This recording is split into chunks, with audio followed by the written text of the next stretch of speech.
बिस्मिल्लाहिर्रहमानिर्रहीम। अस्सलाम वालेकुम dear student. BSc part 2 mathematics के हवाले से आज हम पेपर 3 मैथ मैकेनिक्स का सेक्शन ए पढ़ाते हैं और मैथ मैकेनिक्स पेपर 3 है। इस पेपर 3 में जो सेक्शन है उस सेक्शन का नाम है वेक्टर एनालिसिस। उसके लिए कराची यूनिवर्सिटी ने रिकमेंड किया है इस बुक को। ये शॉम सीरीज़ की बुक है वेक्टर एनालिसिस। दुनिया भर में इस बुक को यूनिवर्सिटी लेवल में पढ़ाया जाता है। इस बुक के इनिशियल 6 चैप्टर आपके सिलेबस में शामिल हैं। तो BSc part 2 paper 3 math mechanics, इसके अलावा भी ये कराची यूनिवर्सिटी और मैंने आपसे कहा दुनिया भर की यूनिवर्सिटीज़ अंडर ग्रेजुएट कोर्सेज़ में ये शामिल होते हैं। तो बाकी यूनिवर्सिटी के स्टूडेंट भी इस लेक्चर से फ़ायदा उठा सकते हैं। आए बेटा इसमें देखते हैं हम अपना सिलेबस को। ये सिलेबस जो है वो सेक्शन ए है और वेक्टर एनालिसिस का हमारे ये व्हाट्सएप ग्रुप है। इस ग्रुप में हम लेक्चर के अलावा जो है वो कुछ क्वेश्चंस को सॉल्व करके सेंड करते हैं। तो अगर आप हमारे साथ इस कोचिंग सेंटर के ग्रुप में शामिल हैं तो इस ग्रुप में ज़रूर शामिल हों ताकि आपको इस वीडियो लेक्चर के अलावा कुछ सॉल्व क्वेश्चन पेपर भी मिल सके। तो बेटा देखें यहाँ पे वेक्टर एनालिसिस, इसमें हमें पढ़ना क्या है। इसमें जो है पढ़ना है वेक्टर अलजबरा पढ़ना है जो छोटी क्लासेस में आपने पढ़ा। इसके अलावा यहाँ वेक्टर कैलकुलस पढ़ना है। ये नया टॉपिक है आपके लिए। शायद पार्ट 1 में वो स्टूडेंट जिनके पास फिज़िक्स है उन्होंने थोड़ा इसको पढ़ा होगा वेक्टर कैलकुलस को। वेक्टर कैलकुलस में 2 टॉपिक पढ़े जाएंगे, एक है वेक्टर डिफरेंशिएशन, एक है वेक्टर इंटीग्रेशन। वेक्टर डिफरेंशिएशन में भी 3 टॉपिक हैं, gradient, divergence, curl of a vector. और वेक्टर इंटीग्रेशन में भी 3 टॉपिक हैं, लाइन इंटीग्रल, सरफेस इंटीग्रल और वॉल्यूम इंटीग्रल। और इसके बाद इन वेक्टर कैलकुलस से रिलेटेड कुछ थ्योरम्स हैं। तो ये 3 टॉपिक बेसिक टॉपिक हैं। आए हम वेक्टर अलजबरा थोड़ा सा रिव्यू करते हैं। ये छोटी क्लासेस में आपने पढ़ा, फर्स्ट ईयर फिज़िक्स पढ़ते वक्त आपने इस वेक्टर अलजबरा को पढ़ा। इसके अलावा सेकेंड ईयर मैथमेटिक्स में भी ये शामिल था। बट आपको याद है 2 dimension geometry, 3 dimension geometry. 2 dimension geometry में 2 एक्सिस की बात करते हैं, एक्स एक्सिस और वाई एक्सिस की बात करते हैं। 2 डायमेंशन ज्योमेट्री में कोई पॉइंट ले लिया जाए, उसका डेफिनेटली एक्स और वाई कोऑर्डिनेट होगा, सही। और अगर ओरिजिन से इसको मिला दिया जाए तो एक वेक्टर हासिल होगा, that is called position vector. Position vector को आर से शो करेंगे। अगर 2 डायमेंशन ज्योमेट्री है तो उस सूरत में इस आर की वैल्यू क्या होती है बताइए, X I plus of Y J. I क्या है, एक्स एक्सिस का यूनिट वेक्टर, जे क्या है, वाई एक्सिस का यूनिट वेक्टर। ये तो बात आप जानते हैं। हमने जो टॉपिक पढ़ना है वो 3 डायमेंशन ज्योमेट्री। ये बुक जिसका मैंने अभी रेफरेंस दिया ये टोटली 3 डायमेंशन ज्योमेट्री है। ओरिजिन वो एक्सिस जो आपकी तरफ आ रही है, इस डायरेक्शन में वाई एक्सिस, जेड एक्सिस। तो एक्स एक्सिस का यूनिट वेक्टर आई, वाई एक्सिस का यूनिट वेक्टर जे, जेड एक्सिस के यूनिट वेक्टर के। स्पेस में कोई पॉइंट मौजूद है, उसका एक्स कोऑर्डिनेट होगा, वाई कोऑर्डिनेट होगा और बेटा जेड कोऑर्डिनेट होगा, ठीक है। ये ओरिजिन है। अब अगर इसको मैं मिला दूँ पॉइंट से मिला दिया जाए, ठीक है, और इमेजिन कर लें ये क्लास का कॉर्नर है, एक एक्सिस ये आपकी तरफ आ रही है एक्स एक्सिस, ऊपर वाली जो है जेड एक्सिस और ये वाई एक्सिस। ये एक्सिस आपकी तरफ आ रही है एक्स एक्सिस, इसको हम वाई एक्सिस का नाम दें, और ऊपर जो आ रही है वो जेड एक्सिस। यहाँ हमारे पास कोई पॉइंट है, ओरिजिन से इस पॉइंट को मिला दिया गया, ओरिजिन से इस पॉइंट को मिला दिया गया है, वेक्टर हासिल हो गया। ये वेक्टर जो है ये हमारे पास इस तरह से हासिल होगा, है ना। ये वेक्टर जो ब्लैक पॉइंट जो है वेक्टर इस तरह से हासिल होगा और इस पॉइंट के कोऑर्डिनेट एक्स वाई जेड हैं, तो इसको पोजीशन वेक्टर कहेंगे जो ओरिजिन से ज्वाइन किया गया है।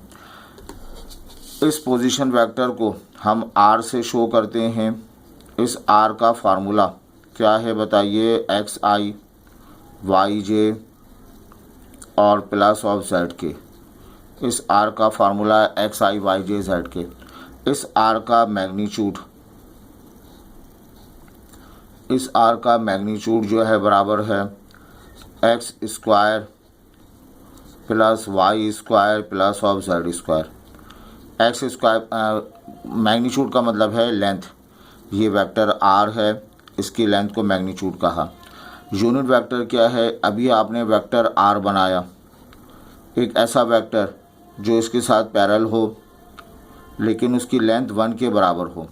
एक ऐसा वेक्टर जो गिवन वेक्टर के साथ पैरेलल हो, यूनिट उसकी 1 के बराबर हो, उस वेक्टर को यूनिट वेक्टर कहते हैं।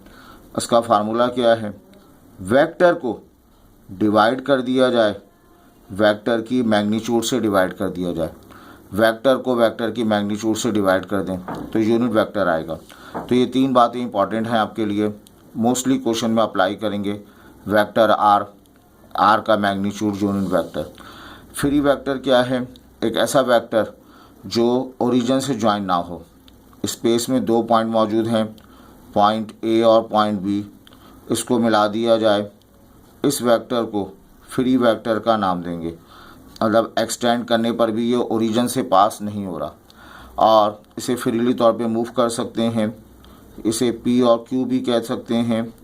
इस पी क्यू का फार्मूला, अगर इस पी के कोऑर्डिनेट x1 y1 z1 हो और इस क्यू के कोऑर्डिनेट हम क्या ले लें, x2 y2 और z2 ले लें, तो बेटा उस सूरत में फार्मूला हो जाएगा x2 minus x1 i plus of y2 minus y1 j plus z2 minus z1 k। ये हमारे पास फार्मूला है for to get the free vector. इस फ्री वेक्टर का मैग्नीट्यूड मालूम करना है। इस फ्री वेक्टर का मैग्नीट्यूड अगर आपको मालूम करना है तो मैग्नीट्यूड का फार्मूला है under root of I component का whole square plus of J component का square plus of K component का square. I component x2 minus x1 का स्क्वायर, y2 माइनस y1 का स्क्वायर, z2 माइनस z1 का square. ये formula है magnitude मालूम करना ऑफ द फ्री वेक्टर। ये बात क्लियर है।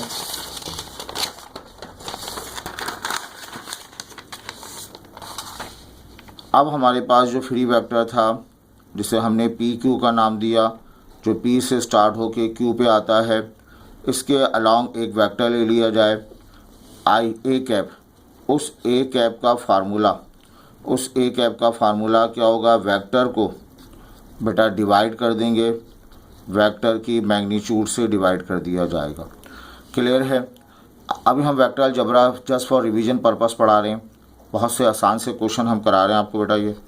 ये एक एग्जाम्पल है। वेक्टर ए आपको गिवन है, गिवन डैट। ये वेक्टर ए आपको गिवन है, किसके बराबर है, 2i माइनस का 3j प्लस ऑफ के। क्या मालूम करना है, find magnitude of A, unit vector of A. एक वेक्टर आई जे के फॉर्म में लिखा हुआ हो, उसका मैग्नीट्यूड कैसे करते हैं, आई कंपोनेंट का स्क्वायर, जे कंपोनेंट का स्क्वायर और के कंपोनेंट का square, x square y square z square. यहाँ x की वैल्यू बताएं, आई कंपोनेंट 2 आ गया, y की वैल्यू -3 और z का कोफिशिएंट 1। तो बेटा यहाँ पर आप यूँ लिखेंगे 2 का स्क्वायर 4 हो गया, -3 का square 9 plus of 1 under root of 14 आ जाएगा, है ना। ये magnitude of A, modulus of A, magnitude of A under root 14 के बराबर हासिल हो गया। सो ये हो गया। ए कैप के लिए काम करें। ए कैप हमारे पास यूनिट वेक्टर है और इस ए कैप का फार्मूला क्या होगा बताइए, वेक्टर ए को डिवाइड कर देंगे, मैग्नीट्यूड ऑफ ए से डिवाइड कर देंगे, वेक्टर ए को मैग्नीट्यूड ऑफ ए से डिवाइड कर देंगे, vector A 2i minus 3j plus k है under root of 14, LCM break कर दिया जाए, 2/√14i minus 3/√14j plus of 1/√14k।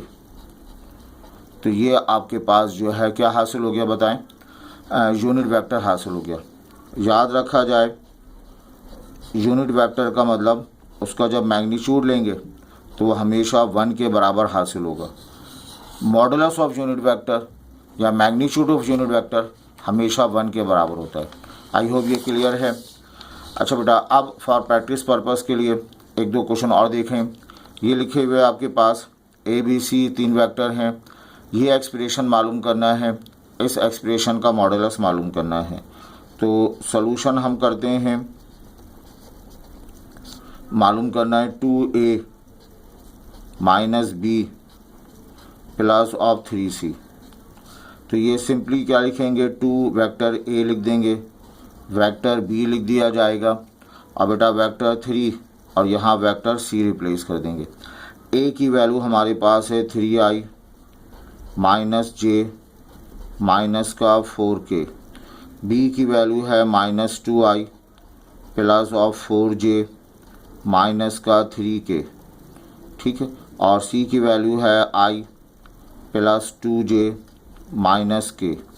ये कोफिशिएंट मल्टीप्लाई होगा 6i minus 2j minus 8k plus of 2i। आ रही बात समझ में, बहुत आसान सी बात है। जस्ट फॉर रिवीजन पर्पस आप इस टाइप के क्वेश्चन कर चुके हैं काफ़ी प्रीवियस क्लासेस में। 6j माइनस का 3k। अब आपने ढूंढना है i कंपोनेंट को। ये i यहाँ लिखा हुआ है, i यहाँ पे लिखा हुआ है, i यहाँ पे लिखा हुआ है। ये 6 3 9 9 2 11 i आ जाएगा। j की value minus 2j minus 4j plus 6j, ये कैंसिल होगा, प्लस ऑफ 0j लिख दें। k के लिए आप काम करेंगे, माइनस 8 माइनस 3 माइनस 11 प्लस का 3 है ना, माइनस का माइनस 3 प्लस 3 कैंसिल हो जाएगा, 8k हासिल हो गया। ये हमने वैल्यू मालूम कर ली। अब बेटा इसी 2a minus b plus 3c की वैल्यू तो मालूम कर ली। अगले पार्ट में पूछ रहा है इसका मॉडुलस मालूम करें, इसका मैग्नीट्यूड मालूम करना है। एक वेक्टर ij के फॉर्म में लिखा हुआ हो, उसका मॉडुलस का formula x² y² plus of z² होता है। यहाँ पर आप देख लें x की जगह 11 का स्क्वायर 121, y का स्क्वायर 0, इसका स्क्वायर 64 आ जाएगा। बेटा इसको ऐड करेंगे 615 415 628 और 1, तो ये इसका मॉडुलस आ गया 185 के बराबर। आई होप ये क्लियर है। ये एक इम्पॉर्टेंट बात है, किसी सवाल में इस्तेमाल भी करेंगे। Following forces act on a particle, ये 4 फोर्सेस हैं, ये एक पॉइंट पर एक्ट कर रही हैं। रिजल्टेंट फोर्स मालूम करना है और उसका मैग्नीट्यूड। एक पॉइंट हमारे पास है, उस पर ये चारों फोर्सेस टूट पड़ी है ना, F1 F2 पहली फोर्स है, तीसरी फोर्स है F3 और चौथी फोर्स है F4। तो जब किसी पॉइंट पर फोर्स अप्लाई हो तो पार्टिकल मूव कर जाता है। हम क्लास में पूछते हैं बताओ ये पार्टिकल कहाँ मूव करेगा, ए से कहाँ जाएगा, ए से सीधा जाएगा, ऊपर की तरफ जाएगा या नीचे जाएगा। तो मुख्तलिफ स्टूडेंट मुख्तलिफ जवाब देते हैं। इसका प्रॉपर जवाब ये है, ये पार्टिकल मूव करेगा along the direction of resultant. इन चारों का बेटा जो रिजल्टेंट वेक्टर आएगा उस रिजल्टेंट की जो डायरेक्शन होगी उस डायरेक्शन के अलॉन्ग ये पार्टिकल मूव करेगा।